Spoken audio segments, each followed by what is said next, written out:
Hey platform, it's Ciara. You can usually find me over on my own YouTube channel, Ciara Foster, but today I'm joining you here on the Penguin Platform channel for the Cozy Christmas 24-hour readathon, and that is a festive mouthful. This is a 24-hour readathon that I have teamed up with Penguin Platform to host, and as the title of the readathon would suggest, it is 24 hours completely dedicated to reading great books, getting cozy, and just enjoying all of the festive vibes of this season. Today is currently Friday the 11th of December, and this readathon is taking place officially between 8 p.m. tonight and then 8 p.m. tomorrow, Saturday the 12th of December. It's going to be a pretty chilled out readathon, mostly just dedicated to having fun, reading great books and getting festive. There are a few prompts that I've set that I'm personally going to be trying to tick off throughout the readathon.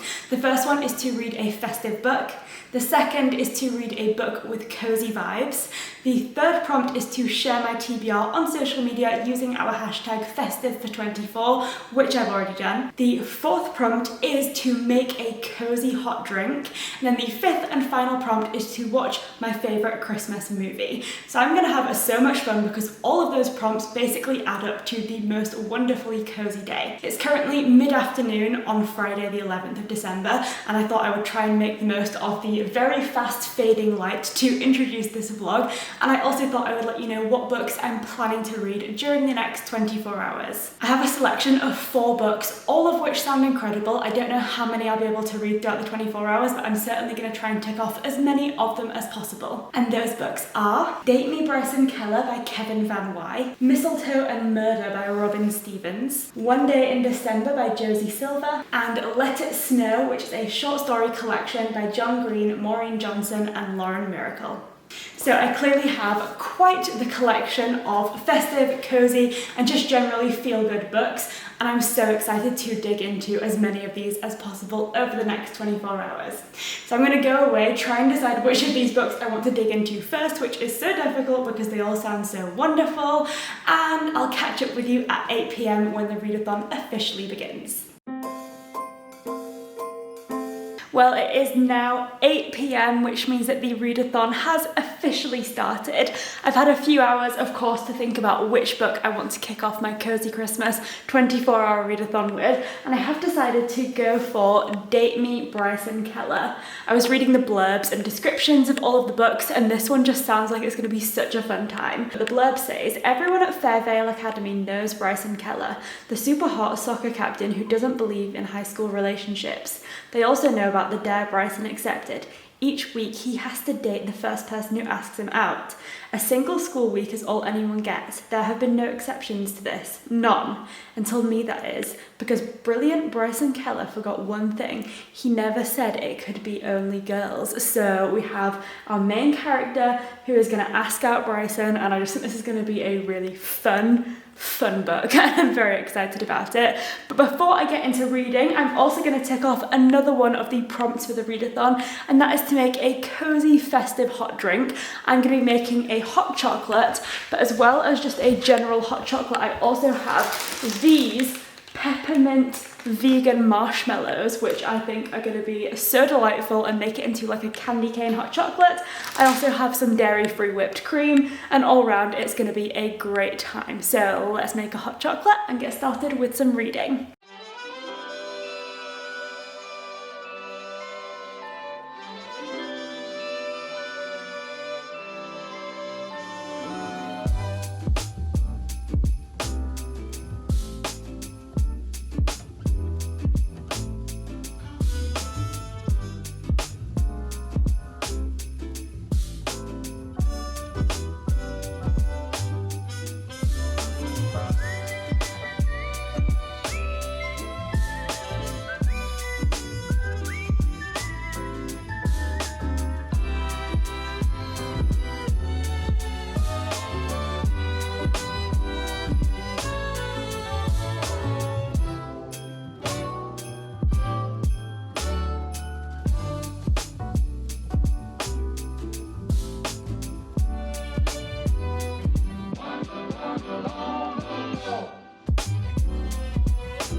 Okay, it is now 9:15, so the readathon has been going on for just over an hour, and I am now 72 pages into Date Me, Bryson Keller. This book has just over 300 pages, and so far I am thoroughly enjoying it, almost as much as I enjoyed that masterpiece of a hot chocolate, which was so good. But back to the book, this one is really fun and light-hearted, but also has just like a pinch of more serious topics, and I think it's kind of like dancing that line between those serious topics that make it like relatable and compelling and give characters more depth with those more fun and light-hearted romance elements, and I'm really enjoying it. So far, at the point that I'm at right now, we have our main character Kai, who decides in quite a spur of the moment decision to ask out Bryson Keller, one of the most popular guys in school, and this is the first person that Kai has actually come out to at school, and so it's kind of that serious topic of coming out on your own terms and not knowing whether or not you can trust people. And then at this point in the story, at least, Bryson is proving to be a very trustworthy person and has sort of taken on the, I don't want to say responsibility, but has sort of recognised the importance of what Kai has done in trusting him with this piece of information, and is not taking that lightly. He's being really like cautious and careful and considerate, and is just generally being a great friend. And I'm sure this is going to blossom into a wonderful romance, which is really enjoyable. But at this point, we're just kind of getting acquainted with all of the characters, and like I said, I'm loving that balance between it being a fun, light-hearted, romance-themed book with this really careful exploration of more serious topics as well, and I'm absolutely loving it. So I'm going to continue on with this one. My aim is to finish this book before I sleep this evening. This is a 24-hour readathon, but I am a massive old lady and there's no way I can stay up for 24 hours, and this is meant to be a chilled out readathon, so I'm definitely going to be sleeping tonight, but I would like to finish this book before I cave into sleeping.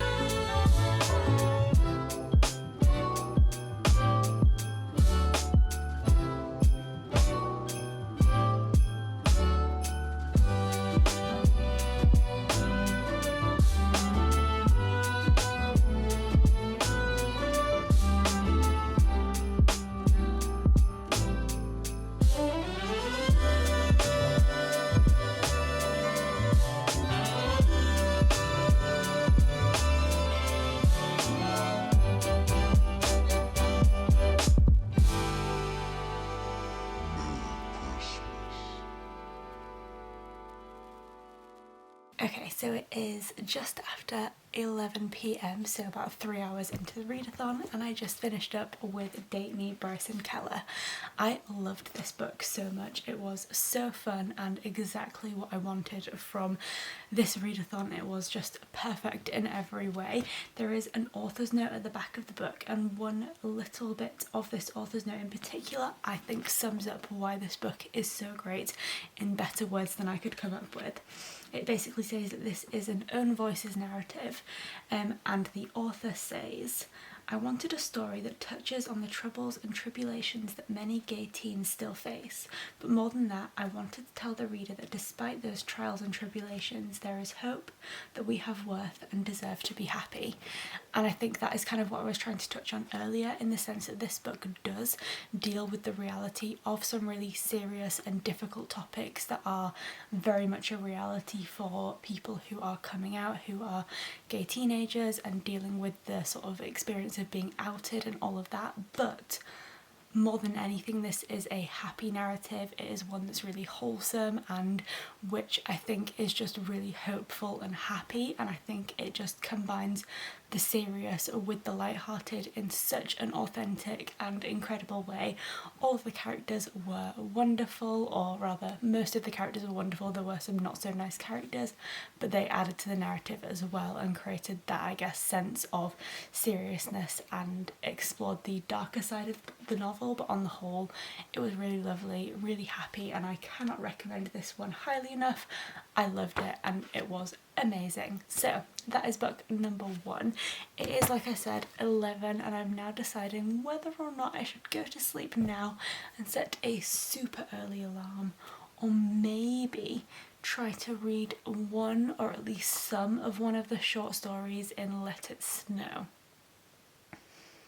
I might do that, just see how far I get in the first story of Let It Snow, and then I'll probably catch up with you first thing in the morning when I wake up to do more reading.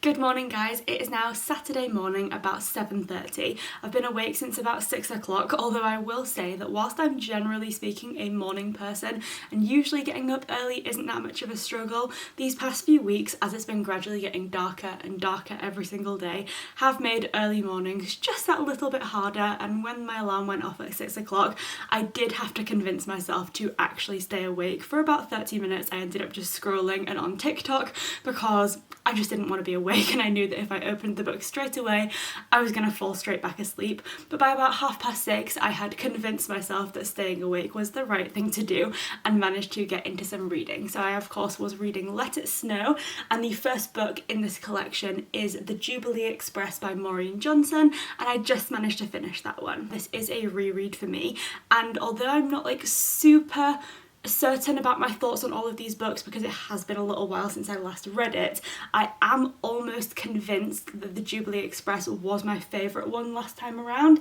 and I definitely enjoyed it this time as well. So basically the premise for this book, although it is 3 separate short stories, they all take place around the same particular event, which is a like record-breaking snowstorm that happens in a place called Gracetown, and then we have 3 different stories all surrounding the events of this snowstorm. And so various characters do crop up in all of the stories, even though they're like not the main focuses. So in this first book in this collection, we have our main character Jubilee. Her parents are obsessed with this particular like Christmas ceramic thing called Floby Villages, I think they're called, and basically they go to all these conventions, and they ended up getting arrested for something at one of these conventions. And so Jubilee, instead of staying at home for Christmas, is sent on a train to go to her grandparents' house while her parents tried to get bailed out of jail for this really ridiculous crime. However, the train that she's on is caught in a snowstorm, and therefore she's kind of stuck in Gracetown, not knowing anyone and basically not knowing what to do. She ends up meeting this guy, and the story kind of takes off from there, and it's just a really fun one. We have various different romantic things going on. It's just funny, it's really short, really fast paced, and I just liked all of the characters in this book. I felt like although they were definitely, I guess, like the characters that you'd maybe expect from like a Love Actually type film if it was a YA film in book format. So they're not necessarily the most believable characters, and yet somehow you do feel like you're convinced by them. So it's kind of that cheesy style of book that still somehow manages to compel you and pull you in, and I particularly enjoyed this one. So the next one is the one by John Green, and that one is a cheertastic Christmas miracle. And just to preface my previous thoughts on this one, I don't think that I liked this one quite as much as the other 2 short stories, but it's a new year, it's a new Christmas, and I'm definitely willing to give it another try and see what I think of it this time around. So got my cup of tea, which is definitely going to help me stay awake, got these gorgeous fairy lights twinkling around me and making the room really cozy, and I of course have a book, so let's jump into some more reading.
Two down, one to go. I just finished up reading A Cheertastic Christmas Miracle by John Green, and the issues I had with this book last time around still stand this time, unfortunately.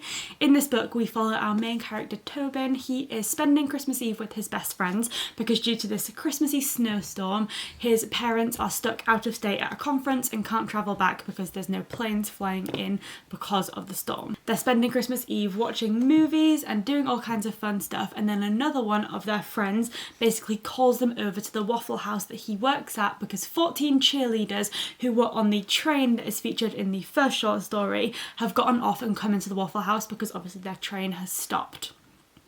And so this friend basically tells Tobin and his other guy friend JP they need to come to the Waffle House immediately because of these cheerleaders, and of course these cheerleaders are going to be desperate to go out with these two random guys. Not.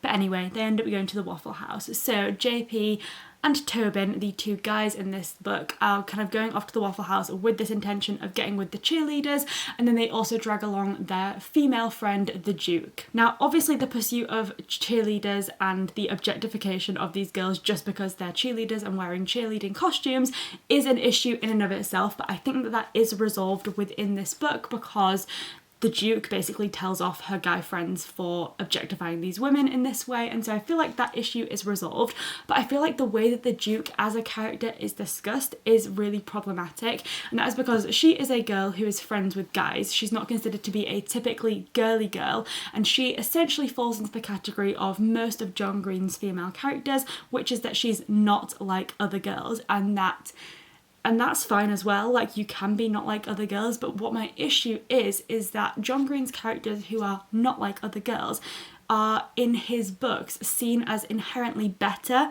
by not being classically feminine.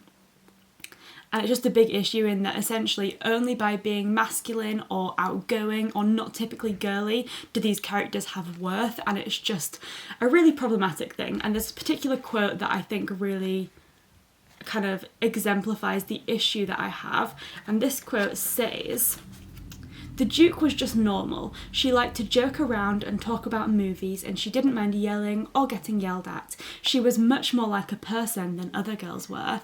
And that quote in and of itself just has so many issues because it implies that girls don't like jokes, don't like to talk about movies, don't like yelling, hate being yelled at, and most importantly, girls are not people because she's much more like a person than other girls were.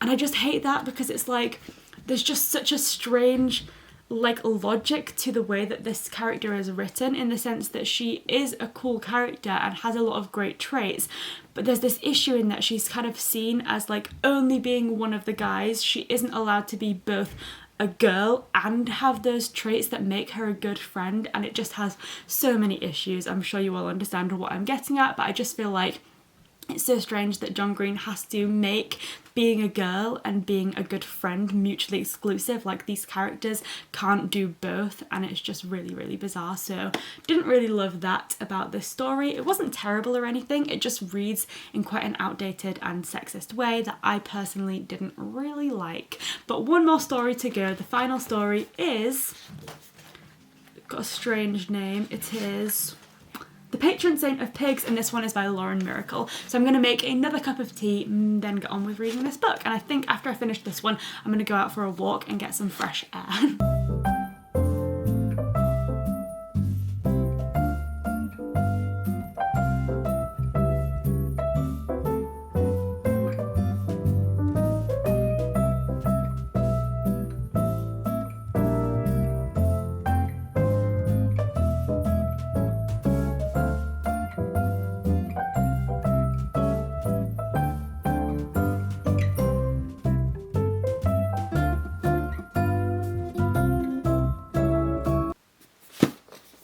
Finished! Just completed the third story in Let It Snow.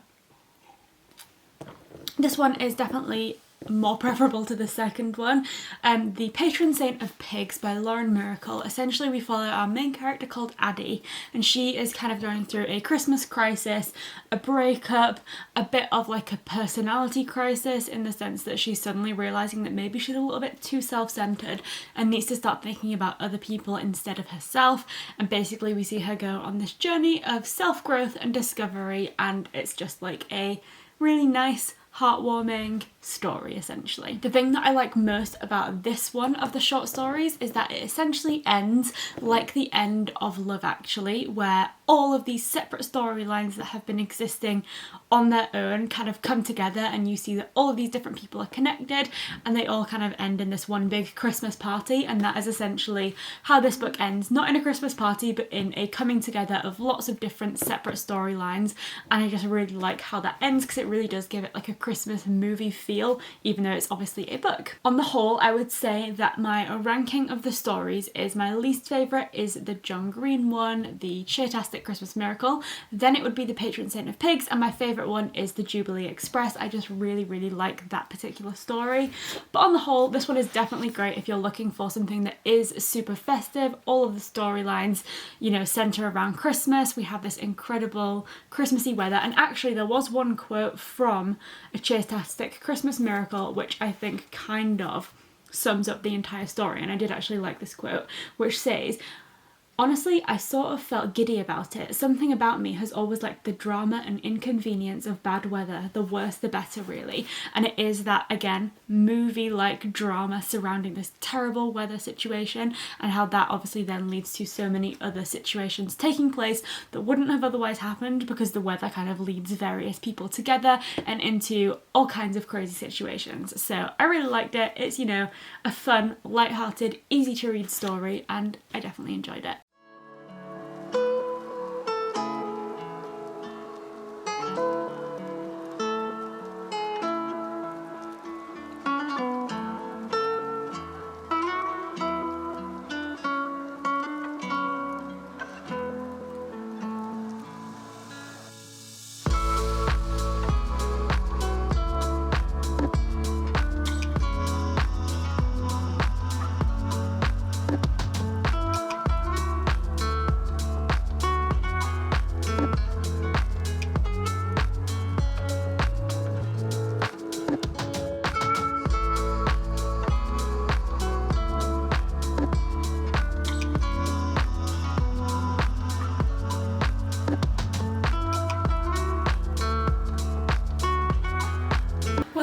Now almost 3 p.m, so we've got about 5 hours of the readathon left, and I'm definitely making progress with One Day in December. I'm currently on page 175, and as predicted, I am loving it. In this book we have a two-perspective narrative. The first perspective is, I would say, the main character, Laurie. She's the one who we get the most chapters from, and essentially the book starts with her on a bus in London on the 21st of December 2008, and from the top deck of this bus she looks out the window and she basically makes eye contact with this guy, and it is essentially love at first sight. This guy's name is Jack, although she doesn't know it at the time. The bus drives off and they are separated. She spends like the next year, her and her best friend, constantly talking about this bus guy and how she wants to find him and he's like the perfect guy for her. Even though she's never spoken to him, she just knows he's her perfect guy. And then a year later, at her Christmas party, her best friend introduces her to her new boyfriend, and lo and behold, it is the bus guy, Jack. And Jack is the other perspective of this book. The book takes place over quite a few years. We're now in, I think, 2012, and like I said, it started in 2008, and they're constantly in and out of each other's lives, and I guess this is a book about whether or not fate is going to bring them together, but it's obviously a very complicated situation. So I'm really enjoying it. I love multiple perspective narratives, and I think this one is done really well. It's definitely more tipped in the favour of being Laurie's perspective. Jack isn't quite as big of a character, but it is still nice to have that balance of the two sides of the story, and it's really interesting. However, whilst I'm definitely still excited to finish this book, I did realise that we're 5 hours now until the end of the readathon, and I still have one prompt left to take off. I have of course read a festive book because Let It Snow was definitely festive. I would definitely count Date Me Bryson Keller as a cozy book, so that is both of the like bookish prompts ticked off. I shared my TBR on social media, and I have made several cozy drinks, but in particular, did I try and mix specific and particular? In particular, not spectacular, I also made that super delicious hot chocolate last night, which was the most ultimate cozy festive drink. And the only prompt I have left to tick off to fully complete this readathon and have done everything was to watch my favourite Christmas film. Now I'm kind of bending the rules slightly here because what I'm going to watch isn't a film, but it is a Christmas special of a TV show, and it's one of my favourite things to watch at Christmas time every year, and that is the Gavin and Stacey Christmas special, the original one from 2008, not the newer one that came out last year. I absolutely love it, so I'm going to watch Gavin and Stacey Christmas special, but I also thought that I might as well kill two birds with one stone because I'm definitely not the kind of person who can read and watch films at the same time. I just get too distracted. So I'm gonna make some gingerbread whilst I watch the Christmas special.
So it is 17 minutes past 7 in the evening, and I just finished up my third read of the Readathon one day in December. I really enjoyed this one. I obviously had a good feeling I was going to, but it definitely lived up to my expectations in terms of how much I enjoyed it. This was probably my favourite read of the Readathon, although I'm going to give myself the next 45 minutes to fully process all of my thoughts, and I'll get back to you with a full ranking of the 3 books that I did manage to read. But to summarise this one, as I mentioned, it was about a complicated romance of love at first sight kind of gone wrong, but there were so many other romances layered into this, and it showed, I guess, the complexities of how these relationships all started to interconnect. We have friendships, we have romances that become friendships, and vice versa, and it's just a kind of a story of, I guess, love being in the wrong place at the wrong time, and how that can kind of affect how things go and how timing is everything.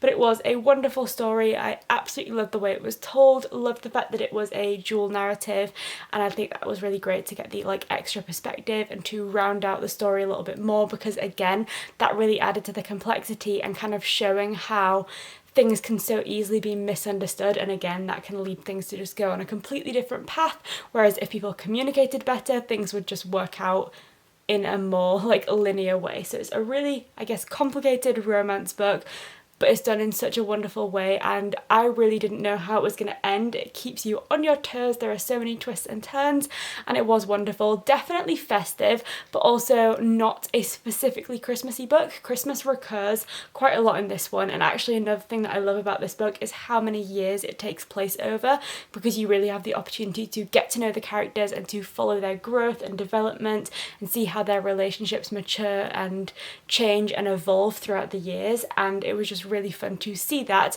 And Christmas was kind of the thing that tied that together, because it keeps coming back to the Christmas and New Year's period, and that is kind of how you transition between the years. But it isn't a specifically festive book like, say, Let It Snow, which is very much about Christmas. This is one that you could read at any time of year, although I would definitely recommend it at Christmas time just because it's super cozy. So loved this one. I do still have, like I said, 45 minutes left of the readathon technically. However, that is definitely not enough time to finish another book. So instead, I think I'm going to allow myself to think about the books I have read so I can give you some final thoughts at 8 o'clock, enjoy some gingerbread that I made earlier, and watch a Vlogmas video, or maybe put on another Christmas film.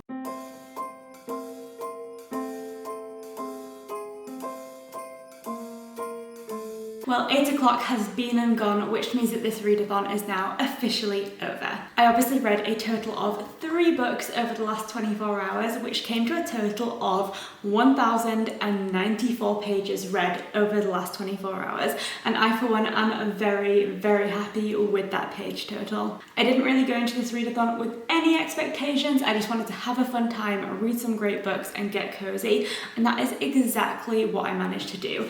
And essentially, I would say that I had a pretty perfect day. I not only read way more than I would ever normally read in 24 hours, but I also had plenty of time to drink loads of tea, watch some cozy things on TV and YouTube, and just generally get into the festive spirit and enjoy a cozy day of books and all of my other favourite things. So all in all, I would call this readathon a massive success.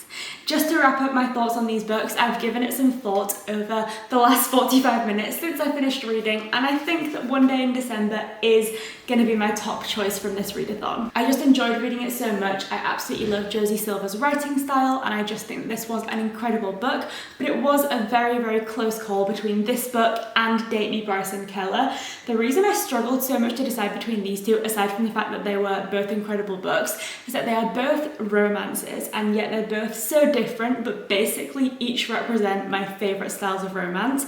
I would say that Date Me Bryson Keller is the kind of romance that you go into and almost from the beginning of the book you know how it's going to end, and yet that does not at all take away from your enjoyment of the book. It's one of those things where you know where it's going to go, kind of like a sort of fairy tale romance. You know how it's going to end and that you're going to get a happy ending, and yet you still want to enjoy the story, and that is exactly what this book did. Whereas this book, One Day in December, was, as I kind of explained earlier, a much more complicated romance where you really don't know exactly where it's going to go, and it's much less of a sort of two characters meet, fall in love, and everything falls into place. There were far more different romantic plot lines in this one that added a lot of complexity and meant that you as the reader didn't know what was going to happen, which again made it really compelling. So both of these romances are completely different in their style, but equally both so wonderful to read, and I loved them. So these were definitely the reading highlights of my day. And then Let It Snow, you know, there were some issues, and on the whole